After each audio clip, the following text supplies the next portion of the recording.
नमस्कार दोस्तों, motivation S में आपका स्वागत है। मैं हूं मयूरेश और डिस्कस करेंगे 1 मई टू 4 मई के करंट अफेयर्स। आप मुझे फेसबुक और इंस्टाग्राम पे फॉलो कर सकते हैं। अगर आपको मेरे लेक्चर्स की पीडीएफ डाउनलोड करनी है तो आप मेरे टेलीग्राम चैनल से डाउनलोड कर सकते हैं। इसका लिंक मैंने डिस्क्रिप्शन बॉक्स के अंदर मेंशन किया है। तो डिस्कशन स्टार्ट करते हैं। ये हमारे डिस्कशन के टॉपिक्स है।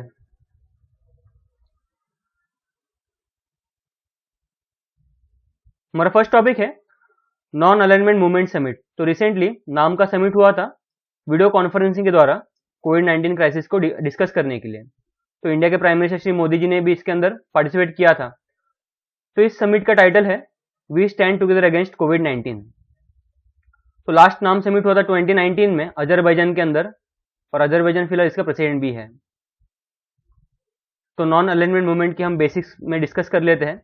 तो सेकेंड वर्ल्ड वॉर खत्म होने के बाद में कोल्ड वॉर स्टार्ट हुआ था कैपिटलिस्ट और कम्युनिस्ट ब्लॉक के बीच में। तो कैपिटलिस्ट ब्लॉक को लीड किया था यूनाइटेड स्टेट्स ने और कम्युनिस्ट ब्लॉक को लीड किया था सोवियत यूनियन ने।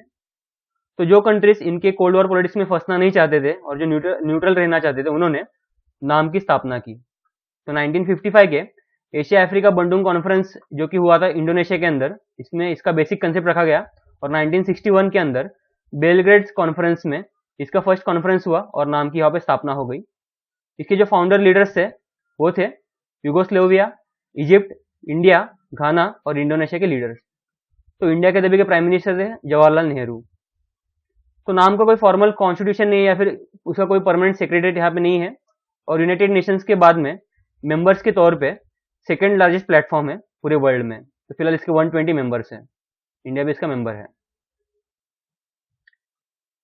यहाँ पे आप इन फाउंडर लीडर्स को देख सकते हैं। यहाँ पे इंडिया के तभी के प्राइम मिनिस्टर जवाहरलाल नेहरू जी। हमारा नेक्स्ट टॉपिक है कश्मीरी सैफरन, जिसे जीआई टैग मिला है। तो रिसेंटली कुछ प्रोडक्ट्स को ज्योग्राफिकल इंडिकेशन स्टेटस मिला है, उसको हम डिस्कस कर लेते हैं। तो उसके अंदर आपको मिलेंगे कश्मीरी सैफरन यानी केसर, देन मणिपुर का चाखाओ ब्लैक राइस, यूपी का गोरखपुर टेराकोटा। तो सैफरन के यहाँ पे हम डिस्कस कर लेते हैं। तो कश्मीर के अंदर जो सैफरन का इंट्रोडक्शन किया था वो किया था 1st सेंचुरी बीसी में सेंट्रल एशियन इमिग्रेंट्स के द्वारा। तो संस्कृत लिटरेचर के अंदर सैफरन या फिर केसर को बहुकम भी कहा गया है। यहाँ पे आप देख सकते हैं केसर को। इसका जो कल्टीवेशन होता है करेवास में होता है, जो कि ग्लेशियल हाईलैंड्स है कश्मीर के अंदर। इसके 3 टाइप्स आपको मिलते हैं, लच्चा सैफरन, देन मोंगरा और गुच्ची। इसे स्पाइस के तौर पे हेल्थ बेनिफिट के लिए, कॉस्मेटिक्स और मेडिसिनल पर्पस के लिए भी इसका यूज होता है। तो इसके अंदर आपको मिलेंगे क्रोसिन जो कि इसका कलरिंग स्ट्रेंथ देता है, देन सैफरनल जो कि इसको फ्लेवर देता है, और फाइक्रोक्रोसिन जो कि इसको बिटरनेस प्रोवाइड करता है। तो कश्मीरी सैफरन एकमात्र सैफरन है जो कि 1600 से 1800 के हाइट पे आपको मिलता है। ईरान इसका सबसे लार्जेस्ट प्रोड्यूसर है पूरे वर्ल्ड के अंदर। देन चाखाओ, ये मणिपुर के अंदर आपको मिलता है, ब्लैक राइस है ये। इसका जो ब्लैक कलर है वो मोस्टली एंथोसाइनिन इस एजेंट के कारण आपको मिलेगा। और इसका जो कुकिंग टाइम है सबसे लॉन्गेस्ट है राइस में, ऑलमोस्ट 40 to 45 मिनट्स इसको लगते हैं कुकिंग के लिए, जो कि हाई फाइबर कंटेंट की वजह से इसको लगता है। ये फिश कम्युनिटी फिश के द्वारा इसको खाया जाता है एज ए खीर के तौर पे, और इसको मेडिकल प्रैक्टिशनर के द्वारा भी इसको यूज किया जाता है। नेक्स्ट है यूपी का गोरखपुर टेराकोटा। यहाँ पे आप देख सकते हैं इसे, इसको काबिज क्ले से बनाते हैं, जो कि मिलता है औरंगाबाद, भरवालिया और बुदादी विलेज के पॉन्ड्स में। नेक्स्ट है कोइलपट्टी कड़लाई मिठाई। तो तमिलनाडु के अंदर ये मिलती है। यहाँ पे आप देख सकते हैं, यहाँ पे ये बनती है ग्राउंड नट और जैगरी से। जैगरी यानी गुड़। इसके अंदर जो पानी यूज होता है वो होता है रिवर थमीरा बरानी, इस रिवर से इसका पानी यूज होता है। तो जीआई टैग के हम बेसिक्स में जाते हैं। तो जीआई टैग के अंदर प्राइमरीली एग्रीकल्चरल, नेचुरल या फिर मैन्युफैक्चर्ड प्रोडक्ट्स आते हैं, जो कि एक डेफिनेट ज्योग्राफिकल टेरिटरी को इंडिकेट करते हैं। इसको रेगुलेट करता है geographical indications of goods act 1999, और इस टैग को इश्यू करता है ज्योग्राफिकल इंडिकेशन रजिस्ट्री, जो कि लोकेटेड चेन्नई के अंदर। तो किसी भी प्रोडक्ट का ये ऑथेंटिसिटी को बताता है, इसको डिक्लेयर करता है किसी भी ज्योग्राफिकल रीजन से। इसका जो रजिस्ट्रेशन है वो 10 साल के लिए वैलिड होता है, और इसको हर 10 साल बाद रिन्यू भी कर सकते हैं। इंडिया के अंदर फर्स्ट टाइम जीआई टैग मिला था दार्जिलिंग टी को 2004 के दरमियान। हमारा नेक्स्ट टॉपिक है लेबर डे। 1 मई को इसको मनाया जाता है। इसे इंटरनेशनल वर्कर्स डे या फिर इसको मे डे भी बोलते हैं। तो 4 में 1886 में शिकागो के अंदर हे मार्केट मैसेकर हुआ था। वहां पे जो वर्कर्स थे जनरल स्ट्राइक पे चले गए थे। उनकी डिमांड थी कि जो उनका जो वर्किंग डे है वो 8 घंटे का किया जाए, और पुलिस ने उनके ऊपर फायरिंग की जिसके अंदर 4 वर्कर्स की वहां पे डेथ हो गई। तो इस इवेंट को कमेमोरेट करने के लिए सेकेंड इंटरनेशनल ने, जो कि एक वर्ल्ड वाइड सोशलिस्ट और कम्युनिस्ट पॉलिटिकल पार्टीज का एक संगठन है, उसने 1 में 1891 से लेबर डे को सेलिब्रेट करना स्टार्ट कर दिया। तो इंडिया के अंदर फर्स्ट टाइम इसको सेलिब्रेट किया गया था 1923 में लेबर किसान पार्टी ऑफ हिंदुस्तान के द्वारा। और इसको आगे कंटिन्यू किया कॉमरेड सिंगारे वेलर ने, जो कि सेल्फ रिस्पेक्ट मूवमेंट के भी लीडर थे। हमारा नेक्स्ट टॉपिक है statehood day of Maharashtra and Gujarat. तो फर्स्ट में 1960 को बॉम्बे का जो स्टेट है उसको बाइफर्केशन करके बना था महाराष्ट्र और गुजरात। तो महाराष्ट्र के हम बेसिक्स में जाते हैं। तो महाराष्ट्र की कैपिटल है मुंबई। इसका सेक्स रेशियो है 929 फीमेल्स पर 1000 मेल्स, जो कि नेशनल एवरेज से कम है। इसकी लिटरेसी है 82.34%, जो कि नेशनल एवरेज से ज्यादा है। इस स्टेट को कंट्री का पावर हाउस भी कहा जाता है, और जो मुंबई है वो इंडिया की फाइनेंशियल या फिर कमर्शियल कैपिटल भी इसको बोल सकते हैं। यहाँ के 2 मेजर पोर्ट्स है, मुंबई पोर्ट और जवाहरलाल नेहरू पोर्ट। इसे नावा शेवा भी कहा जाता है। मुंबई पोर्ट सबसे बड़ा पोर्ट है इंडिया का, और जवाहरलाल नेहरू पोर्ट है इंडिया का सबसे बड़ा कंटेनर पोर्ट है। ये नेशनल हार्बर है। यहाँ पे मेजर ट्राइब्स आपको मिलेंगे भील, गोंडमाड़िया, कातकरी, कोली, ओरावन और वारली। फिर गुजरात का कैपिटल है गांधीनगर। यहाँ का सेक्स रेशियो 919 फीमेल्स पर 1000 मेल्स, जो कि नेशनल एवरेज से कम है। यहाँ की लिटरेसी 78.03%, जो कि नेशनल एवरेज से ज्यादा है। देन फिर गुजरात इंडिया का फर्स्ट स्टेट है जिसने सेपरेट डिपार्टमेंट स्टार्ट किया क्लाइमेट चेंज के लिए। यहाँ पे इंपॉर्टेंट पोर्ट है कांडला पोर्ट, और गुजरात की जो कोस्ट लाइन सबसे बड़ी है इंडिया के अंदर। यहाँ पे आपको ट्राइब्स मिलेंगे गमिट, भिल्स, ढोडियास, बाउचा और कुनबी। तो स्टेट ऑफ फॉरेस्ट रिपोर्ट 2019 के अनुसार गुजरात के अंदर आपको सबसे बड़ा वेटलैंड का एरिया मिलता है इंडिया में।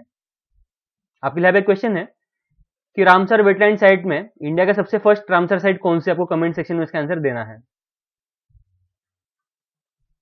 तो गुजरात और महाराष्ट्र स्टेट आप देख सकते हैं इंडिया के मैप में।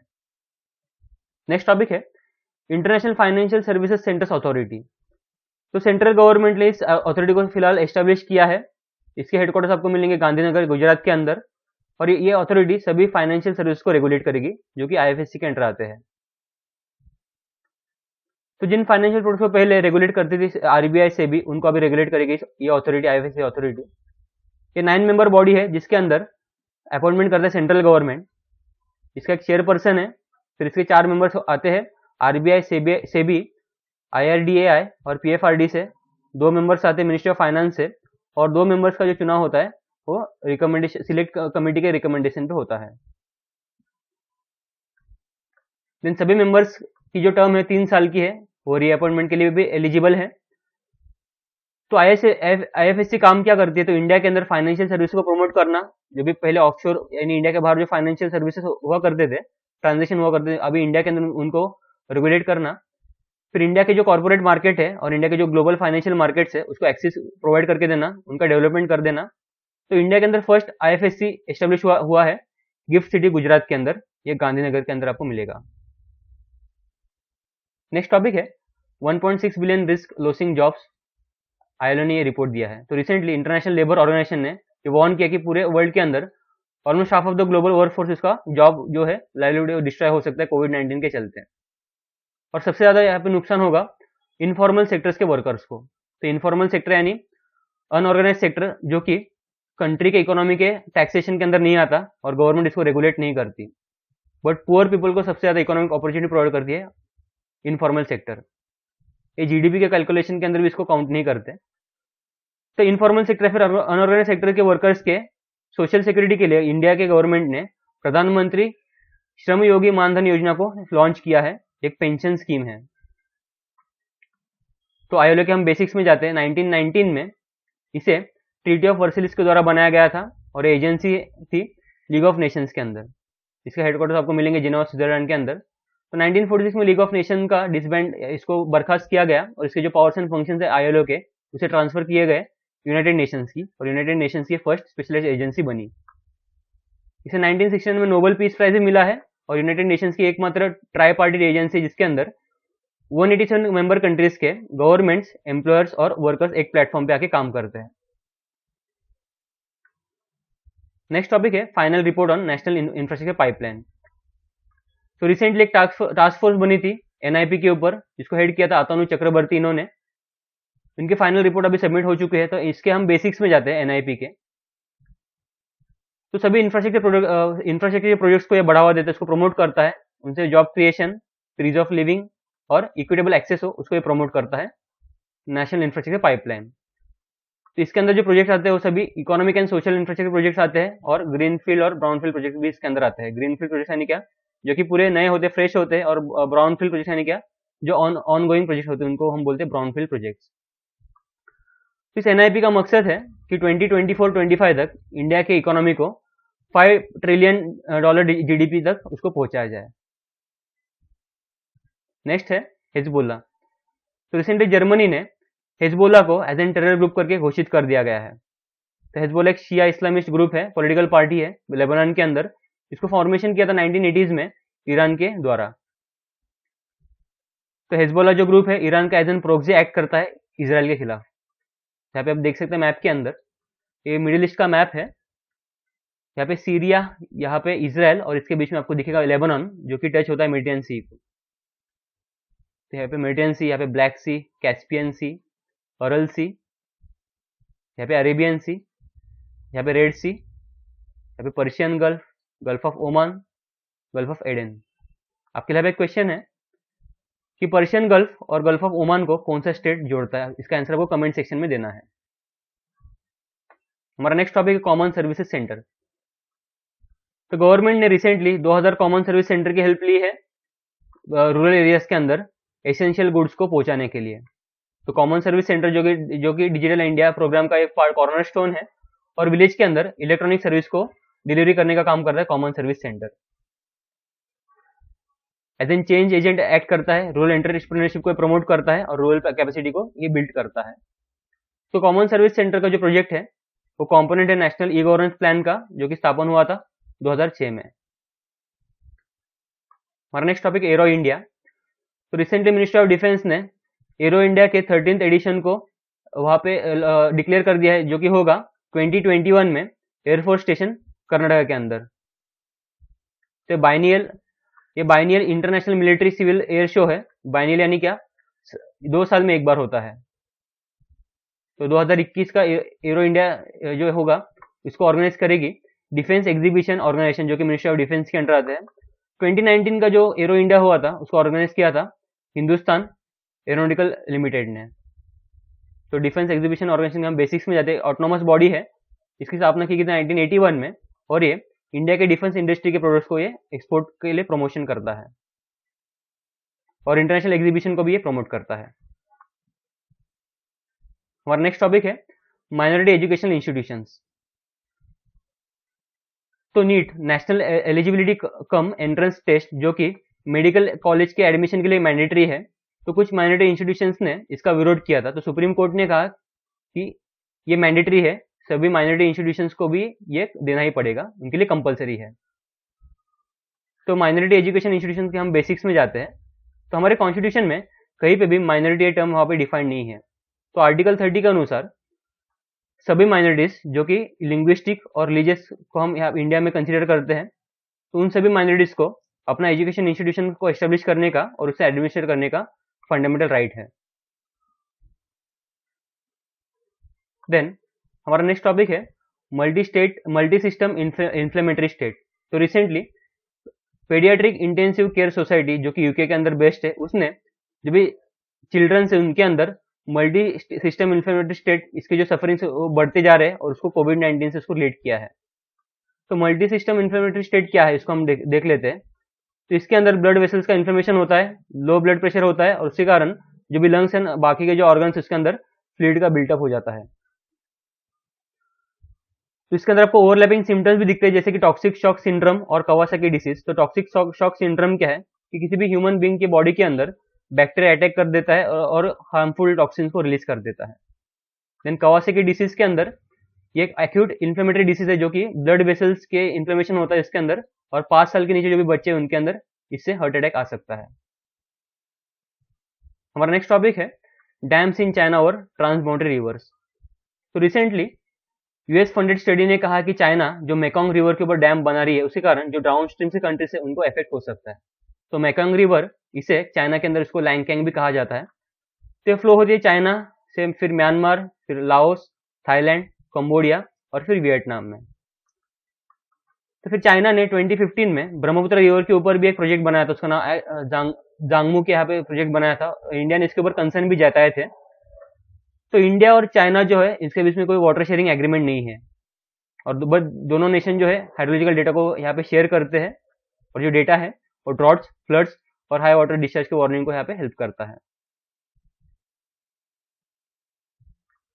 तो आप मैप में देख सकते हैं, मेकोंग रिवर चाइना से निकलती है, फिर चाइना से एंटर करती है म्यांमार, फिर लाओस, फिर यहाँ से थाईलैंड, फिर कंबोडिया, फिर वियतनाम, और वियतनाम से जाती है साउथ चाइना सी के अंदर।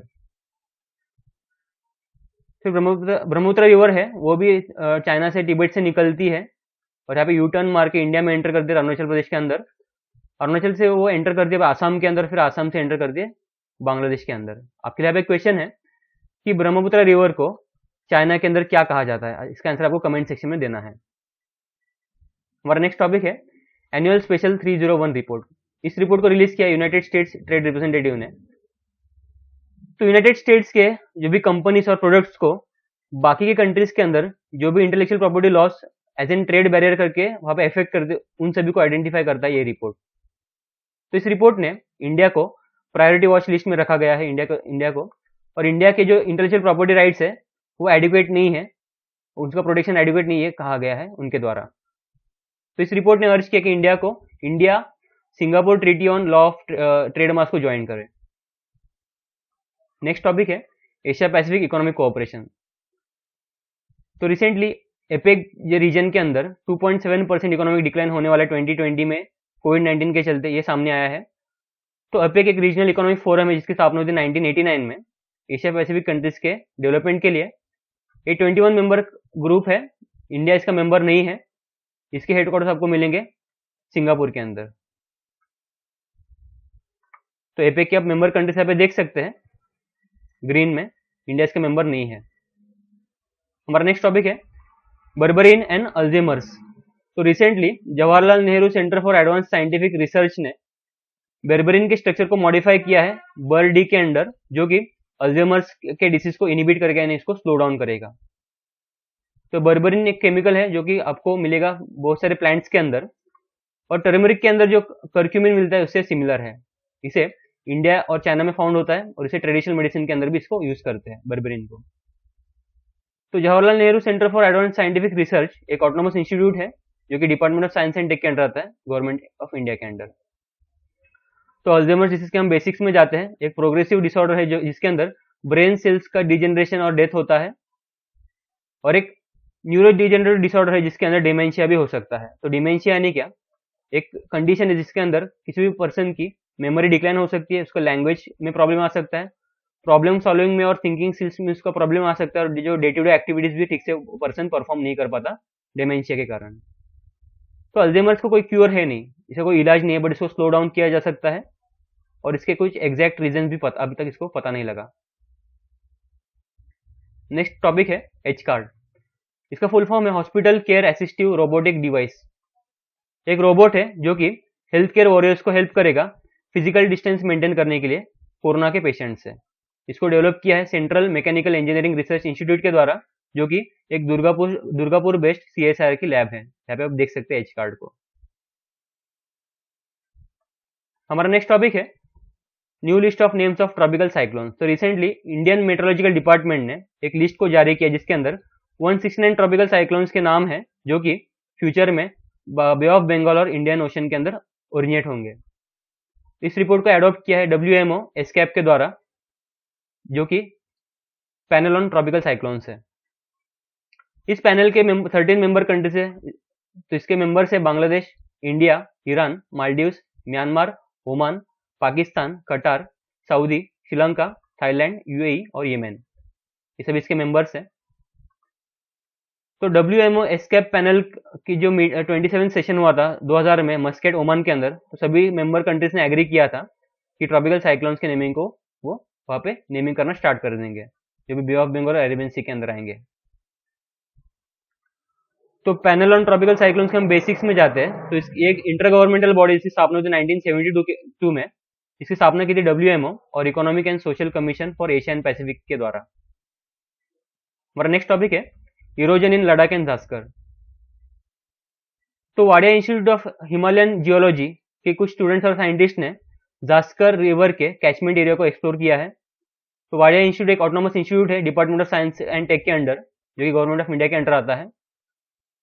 ये जो स्टडी है वो हेल्प करेगा हमें रिवर बॉर्न इरोजन और सेडिमेंटेशन को स्टडी अंडरस्टैंड करने के लिए, जिससे कि लार्ज रिवर एंड प्लेन्स बनते हैं, टेरेसेस बनते हैं और डेल्टास बनते हैं, और आगे जाके इन्हीं के ऊपर सिविलाइजेशन बनते हैं। तो लद्दाख हिमालय अब ये एक हाई एल्टीट्यूड डेजर्ट है, आपको मिलेगा ग्रेटर हिमालय रेंज और काराकोरम रेंज के बीच में, और यहाँ से इंडस रिवर और उसकी ट्रिब्यूटरीज गुजरती है। तो जास्कर रिवर इंडस की एक ट्रिब्यूटरी है। तो डोडा और सराप लिंगटीचू इन दो रिवर्स का कन्फ्लुएंस होता है पदम के अंदर, जहाँ से बनती है जास्कर, और जास्कर ज्वाइन करती है इंडस को नीमू के रीजन में। तो आप देख सकते हैं यहाँ पे सबसे ऊपर काराकोरम रेंज इंडिया में, फिर लद्दाख, फिर जास्कर, जास्कर के नीचे आपको मिलेगा ग्रेटर हिमालयन रेंज, और शिवालिक सबसे नीचे आपको मिलेगा साउथ में हिमालयस का। तो इंडस रिवर आप देख सकते हैं, इंडस रिवर का ओरिजिन यहाँ से होता है तिब्बत से, तिब्बत से फिर इंडिया में एंटर करता है, और फिर इंडिया से ये जाता है पाकिस्तान के अंदर। तो जास्कर रिवर इसको इस रीजन में मिलती है। आपके लिए एक क्वेश्चन है कि इंडस रिवर का नाम क्या है तिब्बत के अंदर। इंडस रिवर ओरिजिन होता है बोकारचू ग्लेशियर से, इसका टिबेटियन नेम क्या, आपको कमेंट सेक्शन में इसका आंसर देना है। हमारा नेक्स्ट टॉपिक है one nation one ration card scheme. तो रिसेंटली इस स्कीम का फायदा ऑलमोस्ट 60 करोड़ लोगों को होने वाले 17 स्टेट्स के अंदर, और जो भी लोग हैं इस रेशन कार्ड के द्वारा सब्सिडाइज रेट में फूड ग्रेन्स को खरीद पाएंगे।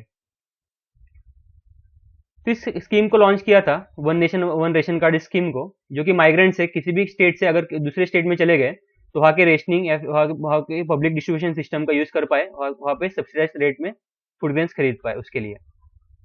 तो स्टैंडर्ड फॉर्मेट क्रिएट करेगा रेशनिंग कार्ड का, और नेशनल पोर्टेबिलिटी के लिए सभी स्टेट्स को सेंट्रल गवर्नमेंट ने आदेश दिए कि जो भी रेशनिंग कार्ड बनेंगे वो 2 लैंग्वेज में बने, जिसके अंदर एक लोकल लैंग्वेज होनी चाहिए और सेकेंड लैंग्वेज कोई भी हिंदी या फिर इंग्लिश में से हो सकती है। ये रेशनिंग कार्ड के ऊपर एक नंबर होगा जो कि 10 डिजिट का एक स्टैंडर्ड नंबर होगा, और इसके जो पहले जो 2 डिजिट्स होंगे वो स्टेट कोड होंगे। नेक्स्ट टॉपिक है जन औषधि सुगम मोबाइल ऐप। तो कोविड लॉकडाउन के दरमियान इस ऐप को लोग यूज कर रहे हैं अपने नजदीकी प्रधानमंत्री भारतीय जन औषधि केंद्र को लोकेट करने के लिए, जहां से उनको मिलेंगे अफोर्डेबल रेट्स में जेनरिक मेडिसिन। इस ऐप को डेवलप किया है bureau of pharma PSUs of India के द्वारा, जो कि आता है department of pharmaceuticals, ministry of chemicals and fertilisers के अंडर। तो bureau of pharma PSUs of India एक इम्प्लीमेंटिंग एजेंसी है प्रधानमंत्री भारतीय जन औषधि परियोजना को इम्प्लीमेंट करने के लिए। नेक्स्ट टॉपिक है आयुष एंटरप्रेन्योरशिप प्रोग्राम। इस प्रोग्राम को लॉन्च किया है मिनिस्ट्री ऑफ आयुष और मिनिस्ट्री ऑफ एमएसएमई ने मिलकर। इसके अंदर आयुष के सेक्टर को प्रमोट किया जाएगा एमएसएमई मिनिस्ट्री के स्कीम्स के अंडर। तो आयुष का फुल फॉर्म है आयुर्वेदा, योगा, नेचुरोपैथी, यूनानी सिद्धा एंड होम्योपैथी। तो एमएसएमई के हम स्कीम्स को देख लेते हैं। तो ministry of micro small and medium enterprise के स्कीम्स है zero defect zero effect, then procurement and marketing support scheme, फिर advance training institute, then entrepreneurship skill development programme, credit link credit subsidy and prime minister's employment generation programme. ये सभी schemes है MSME के। हमारा next topic है अतुल्य microwave steriliser. इसको develop किया है डिफेंस इंस्टीट्यूट एडवांस्ड टेक्नोलॉजी ने, और एक माइक्रोवेव स्टेरिलाइजर है जो कि कोविड-19 के वायरस को डिसइंटीग्रेट करेगा। इस वायरस को डिसइंटीग्रेट करेगा 56 to 60 डिग्री सेल्सियस के डिफरेंशियल हीटिंग रेंज पे। तो defence institute of advance technology Pune के अंदर लोकेटेड है, एक डीम्ड यूनिवर्सिटी है, और इसको सपोर्ट करता है डीआरडीओ। आपके लिए क्वेश्चन है कि डीआरडीओ का हेडक्वार्टर्स कहाँ पे, आपको कमेंट सेक्शन में इसका आंसर देना है। तो ये अतुल्य माइक्रोवेव स्टेरिलाइजर। नेक्स्ट टॉपिक है ग्लोबल एनर्जी रिव्यू। इस रिव्यू को लॉन्च किया है इंटरनेशनल एनर्जी एजेंसी ने। इस रिपोर्ट के अंदर लॉकडाउन के कारण ग्लोबल एनर्जी डिमांड्स के अंदर ड्रास्टिक रिडक्शन हमें दिखाई दिया है। इंडिया जो इसका आईईए का जो एसोसिएट कंट्री, इसके अंदर भी 30% गिरावट दिखाई गई है एनर्जी डिमांड्स में। तो चाइना सबसे बड़ा डिमांडिंग कंट्री, सबसे बड़ा इलेक्ट्रिसिटी यूजर कंट्री है, और थर्ड रैंक पे आता है इंडिया। तो इंटरनेशनल एनर्जी एजेंसी के हम बेसिक्स में जाते हैं। तो एक ऑटोनोमस ऑर्गेनाइजेशन है जो कि इंश्योर करता है रिलायबल, अफोर्डेबल और क्लीन एनर्जी को। इसकी स्थापना हुई थी 1973 में, ऑयल क्राइसिस के बाद में। इसके हेडक्वार्टर आपको मिलेंगे पेरिस, फ्रांस के अंदर। एक रिपोर्ट रिलीज करते हैं, इसका नाम है वर्ल्ड एनर्जी आउटलुक। तो 2017 में इंडिया इसका एसोसिएट मेंबर बना। तो जो भी ओईसीडी का मेंबर है, वही कंट्री इस एजेंसी का मेंबर बन सकता है। तो इंडिया इसका मेंबर नहीं है, इंडिया इसका सिर्फ बस एसोसिएट मेंबर है। इसका लेटेस्ट मेंबर है 2018 में मैक्सिको बना था। यहाँ पे आप देख सकते हैं आईईए के मेंबर कंट्रीज। तो इंडिया इसका मेंबर नहीं है, इंडिया इसका एसोसिएट मेंबर है। हमारा नेक्स्ट टॉपिक है R&D statistics and indicators report. इस रिपोर्ट को जारी किया है, ये report national science and tech survey 2018 के ऊपर बेस्ड है, और इसको जारी किया है national science and technology management information ने, जो कि department of science and tech के अंडर आता है। तो इंडिया के अंदर इस रिपोर्ट के अंदर इंडिया में रिसर्च एंड डेवलपमेंट के ऊपर जो ग्रॉस एक्सपेंडिचर वो बढ़ा है, 3 टाइम्स बढ़ा है 2008 से 2018 के बीच में, और गवर्नमेंट सेक्टर में सबसे ज्यादा इस R&D को किया गया है। फिर महिला को जो पार्टिसिपेशन है रिसर्च एंड डेवलपमेंट में, वो भी बढ़ चुका है 24% तक 2016-17 में। फिर इंडिया का पर कैपिटा R&D एक्सपेंडिचर भी बढ़ा है, और इंडिया का फिलहाल जीडीपी टू R&D है 0.7%। तो वीपीओ के अनुसार इंडिया का पेटेंट ऑफिस 7 पोजीशन पे आता है पूरे वर्ल्ड में पेटेंट फाइलिंग ऑफिस के अंदर। नेक्स्ट है टॉपिक किसान सभा ऐप। इस ऐप को डेवलप किया है CSIR, central road research institute के द्वारा। ये फार्मर्स को कनेक्ट करता है सप्लाई चेन्स और फ्राइट ट्रांसपोर्टेशन से, और जो भी ये प्लेटफॉर्म प्रोवाइड करता है, जो भी पर्सन डायरेक्टली बाय करना चाहता है फार्मर्स से। तो कि यहाँ पे देख सकते हैं कि किसान सभा ऐप ये वन स्टॉप सोल्यूशन है farmers, transporters, service providers, dealers, cold storage, warehouse owners, market dealers और कस्टमर्स के बीच में। हमारा नेक्स्ट टॉपिक है डेमो 2 मिशन। इस मिशन को लॉन्च करेगी नासा और स्पेसएक्स के द्वारा 27 मई को केनेडी स्पेस सेंटर के द्वारा यूएसए से। इस मिशन से नासा और स्पेसएक्स एस्ट्रोनॉट्स को भेजेगी स्पेस के अंदर, इंटरनेशनल स्पेस स्टेशन पे। तो यहाँ पे जो स्पेसक्राफ्ट यूज होने वाला उसका नाम है क्रू ड्रैगन। इसको डिजाइन किया है स्पेसएक्स ने। तो स्पेसएक्स एक प्राइवेट कंपनी है जिसको फाउंड किया है इलॉन मस्क ने, जो टेस्ला के भी फाउंडर हैं। तो 5th ह्यूमन स्पेस मिशन होगा यूएसए का। तो यूएसए ने इसके पहले भी ह्यूमन मिशन लॉन्च किए हैं। तो उसका फर्स्ट ह्यूमन मिशन था मर्क्यूरी, उसके बाद में जेमिनी, फिर अपोलो और स्पेस शटल प्रोग्राम। तो आपके लिए क्वेश्चन है कि नील आर्मस्ट्रांग, जो कि पहले व्यक्ति थे चांद के ऊपर पैर रखने वाले, वो कौन से मिशन से चांद पे गए थे? आपको इसका आंसर कमेंट सेक्शन में देना है। हमारा नेक्स्ट टॉपिक है बेंगलुरु बांदरघट्टा बायोलॉजिकल पार्क। ये कर्नाटक के अंदर लोकेटेड है, और इसने एक एनिमल एडॉप्शन प्रोग्राम को लॉन्च किया है, जो कि लोग जू के अंदर जो भी एनिमल्स है उनको एडॉप्ट कर पाएंगे, उनका खर्चा उठा पाएंगे लॉकडाउन के पीरियड में। तो 2004 में इस बायोलॉजिकल पार्क को बांदरघाटा नेशनल पार्क से अलग किया गया था, और इसके अंदर आपको वैली ऑफ चंपकधामा हिल्स भी आपको मिलेंगे। तो इस रीजन में आपको मिलते हैं dry deciduous forest, tropical dry deciduous forest और ट्रॉपिकल मॉइस्ट मिक्स्ड फॉरेस्ट। तो यहाँ पे कर्नाटक का मैप है, और यहाँ बेंगलुरु के आप जस्ट नीचे आपको मिलेगा बांदरघाटा नेशनल पार्क। और नेक्स्ट टॉपिक है भारत मार्केट। इसको लॉन्च किया है confederation of all India traders ने। इसको भारत मार्केट को लॉन्च करेगी, जो कि national e commerce market place होगा सभी रिटेल ट्रेडर्स के लिए। नेक्स्ट टॉपिक है इकोसेंस। एक बायो सेंसर है जो कि सलाइवा सैंपल से कोरोना वायरस को डिटेक्ट करेगा कुछ ही मिनट्स में। इसको डेवलप किया है national institute of animal biotechnology ने, जो कि लोकेटेड हैदराबाद के अंदर। हमारा नेक्स्ट टॉपिक है वर्ल्ड प्रेस फ्रीडम डे। तो हर साल 3 मई को ये मनाया जाता है, इस डे को मनाते हैं। इसको स्टार्ट किया था 1993 में यूनाइटेड नेशन जनरल असेंबली ने यूनेस्को के रिकमेंडेशंस पे। तो इस साल की इसकी थीम है जर्नलिज्म विदाउट फियर और फेवर। तो हर साल 3 मई को एनिवर्सरी ऑफ विंडहोक डिक्लेरेशन भी मनाया जाता है, जो कि अफ्रीकन न्यूज़पेपर जर्नलिस्ट का एक प्रिंसिपल मूवमेंट था। तो रिसेंटली रिपोर्टर्स विदाउट बॉर्डर ने वर्ल्ड प्रेस फ्रीडम इंडेक्स को जारी किया, जिसके अंदर इंडिया की रैंकिंग थी 142nd। नेक्स्ट टॉपिक है bay of Bengal boundary layer experiment, इसको हम बॉबल भी बोलते हैं, तो एक जॉइंट इनिशिएटिव है इंडिया और यूनाइटेड किंगडम का। तो बे ऑफ बंगाल के अंदर जो भी ओशनिक प्रोसेस हो रहे हैं उसके कारण मानसून, हमारे मानसून सिस्टम पे क्या इंपैक्ट होने वाला है उसको एग्जामिन करेगा एक बॉबल प्रोग्राम। इसको फंड करेगी इंडिया की ministry of earth and science और यूनाइटेड किंगडम का नेचुरल एनवायरमेंट रिसर्च काउंसिल। तो मानसून के बेसिक्स आप 11th ज्योग्राफी के एनसीईआरटी में देख सकते हैं। हमारा नेक्स्ट टॉपिक है global report on internal displacement. तो इंटरनल डिस्प्लेसमेंट मॉनिटरिंग सेंटर ने इस रिपोर्ट को जारी किया, जिसके जो कि नॉर्वेन रेफ्यूजी काउंसिल का पार्ट है। इस रिपोर्ट के अनुसार 2019 में कॉन्फ्लिक्ट, वायलेंस और डिजास्टर के कारण कुल 50.8 मिलियन लोगों का इंटरनल डिस्प्लेसमेंट हुआ है पूरे वर्ल्ड के अंदर। तो इंटरनल डिस्प्लेसमेंट यानी क्या? Conflict, violence, development projects, disaster या फिर क्लाइमेट चेंज के कारण लोगों का अपने ही कंट्री के अंदर वहां पे स्थलांतरित होना, उनका माइग्रेशन, उसको बोलते हैं इंटरनल डिस्प्लेसमेंट। तो 2019 में सबसे ज्यादा इंटरनल डिस्प्लेसमेंट हुआ था इंडिया में, पूरे वर्ल्ड में सबसे हाईएस्ट है, और कुल 2019 में टोटल 5 मिलियन लोगों का यानी 50 लाख लोगों का इंटरनल डिस्प्लेसमेंट हुआ था। हमारा लास्ट टॉपिक है मैग्नेटोस्फीयर। तो इंडियन इंस्टीट्यूट ऑफ जियोमैग्नेटिज्म ने one dimensional fluid simulation code को डेवलप किया है, जो कि हमारे अर्थ के मैग्नेटोस्फीयर के ऊपर जो भी कोहेरेंट इलेक्ट्रिक फील्ड स्ट्रक्चर वहां पे एक्ट करते हैं उसको स्टडी करेगा। तो मैग्नेटोस्फीयर यानी क्या? यहाँ पे आप देख सकते हैं कि किसी भी प्लेनेट को जो मैग्नेटिक फील्ड सराउंड करता है उसको बोलते हैं मैग्नेटोस्फीयर। तो अर्थ का मैग्नेटोस्फीयर सबसे स्ट्रांग है सभी रॉकी प्लैनेट्स में, और अर्थ को ये बचाता है सोलर और कॉस्मिक रेडिएशन से और उनके स्टॉर्म से।